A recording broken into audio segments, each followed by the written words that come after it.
it's crazy how you said that, right? How you said like committing violence in prison, right? It's crazy, Ernie, because I have similar experiences to like you, right? Like I was real violent, right? And I thought that violence was a way to gain respect. And it's crazy, right? Because I had a shift in my thinking, right? Because I always thought that when you commit violence, people respected it, and that's what was accepted in prison. But one day, I heard these older people talking on the yard, and all they did, like they talked down with homies that actually couldn't work. They said, "Oh, he's a crack dummy. Oh, they're just using it." So that kind of made me reevaluate what I was doing. Like I was like, "Are they using me? Am I a crack dummy?" Because they always wanted me to do something because I was always raising my hand, and that's when I started saying like, "I'm the dummy." What do you think about that? Yeah, I think that's right. I think you're absolutely right. And it's not after you're used once or twice in this life that you realize, like, damn, that wasn't a fun experience. That wasn't really cool going through the shoe and having to be separated from your loved ones even further, having all your property taken from you, and then, being in the shoe having to put in more work. Then once you get out of the shoe, then, you enjoy that little freedom that you get. And then when they ask you to do something again, you're like, I don't think I want to do that again. You know what I mean? So if you're the type that's raising your hand over and over again, like I was as well in the beginning, it's something that I had to wake up for myself and realize, like, oh, no, I'm not going to be used like that no more. You know what I mean? But it takes experiencing it for some of us to learn that lesson. And you know what I mean? Like yourself, I ended up learning that myself because I started hearing the same type of things from people. And at first, I used to think like, "Oh, you guys ain't down. You know what I mean? You guys are the ladies. You ain't even putting in work." I realized that they're the smart ones, actually. You know what I mean? They're the ones who got weed in their toilet. Like, for real, those same people that I used to think were weak, I realized, no, those are the strong ones. Those are the people that were able to say no. Those are the people that had a sense of value of themselves. And that's what it really came down to is I didn't value myself. I didn't value my life, so I was willing to let other people use me in that way. You know what I mean? This call and your telephone number will be monitored and recorded. It's hard to admit that you would let yourself be used, but that's the truth of it. You know what I mean? When you're the one picking up that knife for somebody else's cause or somebody else's reason, you're being used. And that's the truth of it.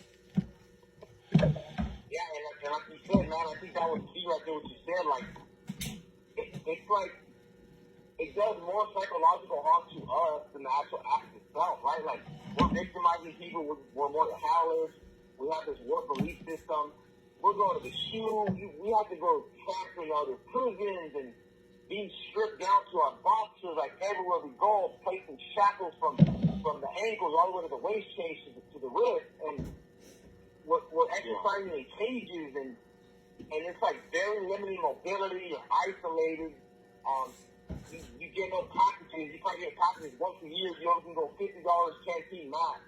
And we're just depriving ourselves of so much, and then when you get these out of the shoe, you go to a 180 yard and you're still being deprived. Yeah, absolutely.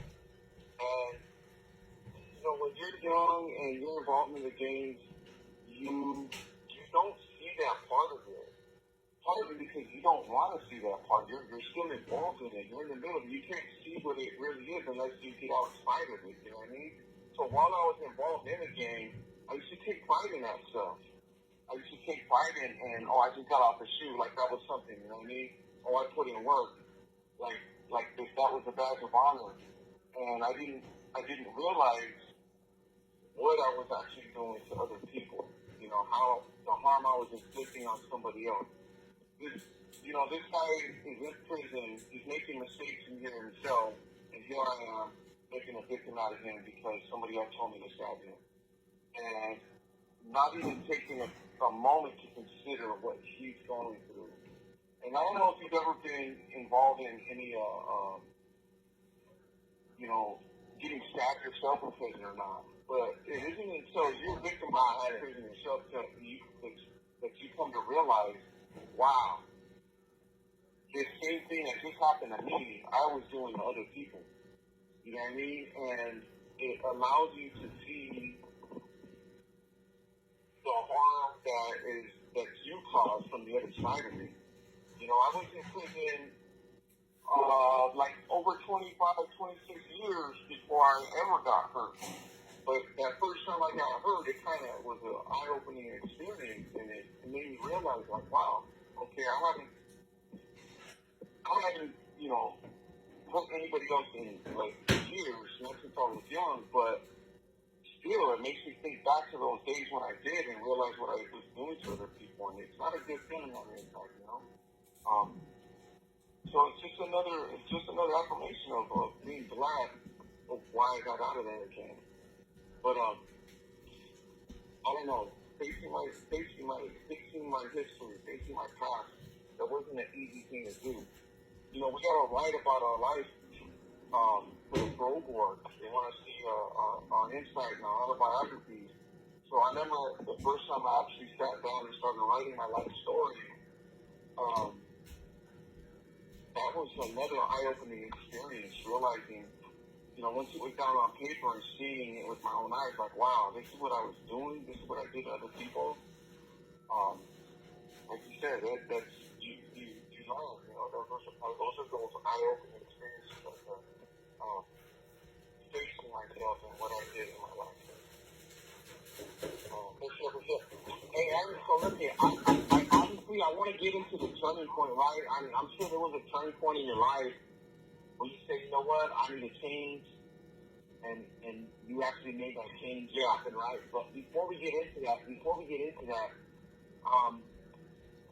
this call and your telephone number will be monitored and recorded. And I want to know right now, like, okay, so what was your childhood like your teenager years? Because you're obviously a gang member, you're a violent, like, where did that stem from? Like, what was your childhood like? Like, were you raised by single brothers? Yeah. Okay, so, man, that's funny, because I just put it all on paper. I wish we had time where I could just read all this to you, but I'll try to verbalize it.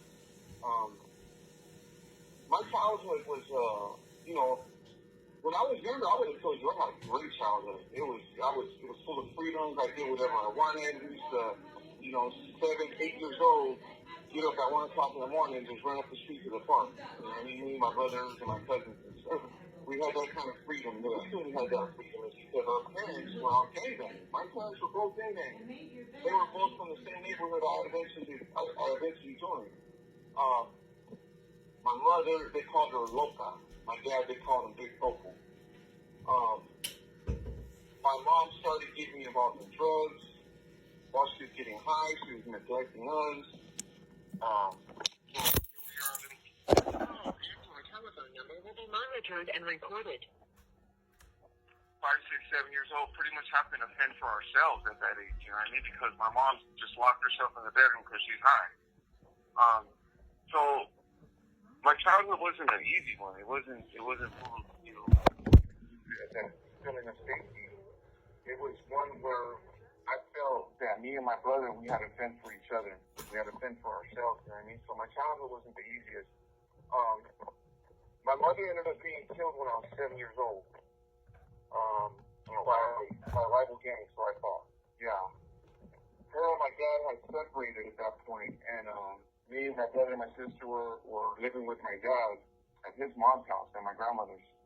And on the weekends, we'd go to my mother's, which she was living with her mom, so that's my other grandmother. And so on the weekends, we'd go visit her, and we did that for months and months after they separated. Well, I remember one day my dad came into the room when I was 7 years old. He sat me and my brother down and told us that my mother had passed away. You know, of course, at that age, being 7, my dad didn't give us all the details of how it happened. He just told us that my mother was gone, and, you know, I mean, she's with the Lord now. So that hurt us. It really hurt us at that age. Now, what happened was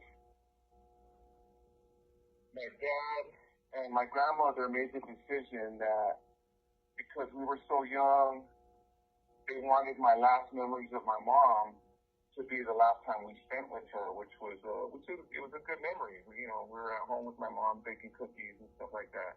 and it was a good remember. It was a good memory. I still remember it. But they decided to not let us go to the funeral. So they left us at my grandmother's house, and while they were at the funeral, they had one of the neighbors from across the street watching us. Now, I remember her being on the phone, and my cousin Diana, who was like, she was only like 8, 9 years old herself. Time. Call back. Ernie, call back. Call back, Ernie.